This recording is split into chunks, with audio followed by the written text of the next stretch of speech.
हमारे पास एक algebraic expression है और हमें इसको फैक्टराइज करना है। तो हमारे पास है X to the power 8 Y square plus X to the power 5 Y to the power 4।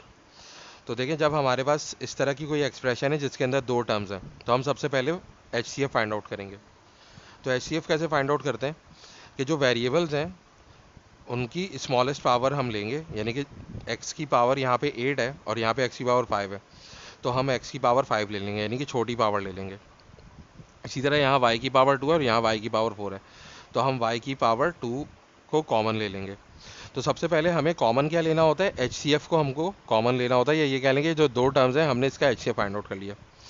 तो अब जो है हमारे पास ब्रैकेट में क्या बचेगा, हम ब्रैकेट में क्या लिखेंगे, हम जो हमारे पास फर्स्ट टर्म है उसको हम इस एच सी एफ से डिवाइड कर देंगे।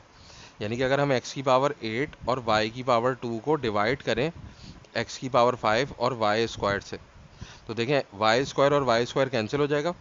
और देखें यहाँ पे डिवीजन हो रही है तो वेरिएबल सेम है, तो पावर सब्ट्रैक्ट हो जाएगी, तो एक्स की पावर क्या हो जाएगी 8 माइनस 5, यानी कि एक्स की पावर 3 हो जाएगी। तो ये जो डिवाइड करने के बाद हमारे पास आंसर आया, इसी को हम यहाँ पे लिख देंगे, यानी कि एक्स क्यूब हो जाएगा। और फिर प्लस एक्स की पावर 5 है और वाई की पावर 4 है, और यहाँ पे हमने कॉमन क्या लिया था, एक्स की पावर 5 और वाई का स्क्वायर। तो देखें एक्स की पावर 5 और एक्स की पावर 5 जो है ये दोनों कैंसिल हो जाएंगे, और यहाँ वेरिएबल सेम है और डिवीजन हो रही है, तो पावर क्या होगी, सब्ट्रैक्ट हो जाएगी। तो y की पावर हो जाएगी 4 माइनस 2, यानी कि वाई स्क्वायर। तो यहाँ पे क्या बच जाएगा हमारे पास, वाई स्क्वायर।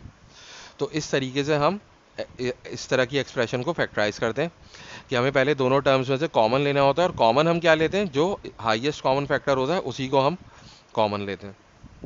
अब दूसरी एग्जाम्पल देख लेते हैं। अब दूसरी एग्जाम्पल है हमारे पास एक्स स्क्वायर वाई क्यूब और प्लस एक्स वाई। तो देखें यहाँ पे हम क्या करेंगे, सबसे पहले H C F find out करेंगे। तो यहाँ पे x की पावर 2 है और यहाँ x की पावर कुछ भी नहीं लिखी हुई है, तो 1 है। तो हम क्या करेंगे, x कॉमन ले लेंगे और पावर जो है वह दोनों में से छोटी पावर लिखनी है। तो 2 और 1 में छोटा कौन है, 1 छोटा है, तो हम यहाँ पर 1 लेंगे, लेकिन 1 एज अ पावर हमें लिखने की ज़रूरत नहीं होती, जैसे यहाँ क्वेश्चन में भी 1 जो है वो पावर लिखी हुई नहीं है।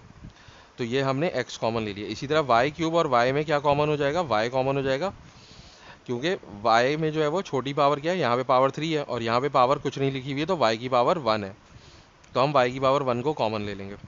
तो ये जो दोनों टर्म्स हैं इनका ये एच सी एफ है, तो एच सी एफ ही हमें कॉमन लेना होता है। अब दोबारा से हम क्या करेंगे, इसको डिवाइड कर लेंगे। किससे डिवाइड करेंगे, वो जो हमने कॉमन लिया है एक्स वाई। तो अब वेरिएबल देखें हमारे पास सेम, जो वेरिएबल्स हैं उनकी पावर सब्ट्रैक्ट हो जाएगी। तो यहाँ पर एक्स की पावर 2 है और यहाँ एक्स की पावर 1 है, तो एक्स की पावर क्या हो जाएगी 2 माइनस 1, यानी कि 1 हो जाएगी। और y की पावर 3 और y की पावर 1 है, तो y की पावर 3 माइनस 1 यानी कि y स्क्वायर हो जाएगा। तो हमारे पास यहाँ पे क्या बचेगा, एक्स वाई स्क्वायर। फिर उसके बाद हमारे पास ये प्लस का साइन आ जाएगा। अब इसके बाद हमारी जो सेकंड टर्म है वो क्या है, एक्स वाई, और हमने कॉमन क्या लिया, कॉमन भी हमने एक्स वाई लिया है। तो ये दोनों जो है वो सेम है, तो ये दोनों कैंसिल हो जाएंगे और हमारे पास क्या बच जाएगा, 1 बच जाएगा। तो हम यहाँ पे 1 लिख लेंगे। तो इस तरीके से हम अलजेब्राइक एक्सप्रेशन को फैक्टराइज करते हैं।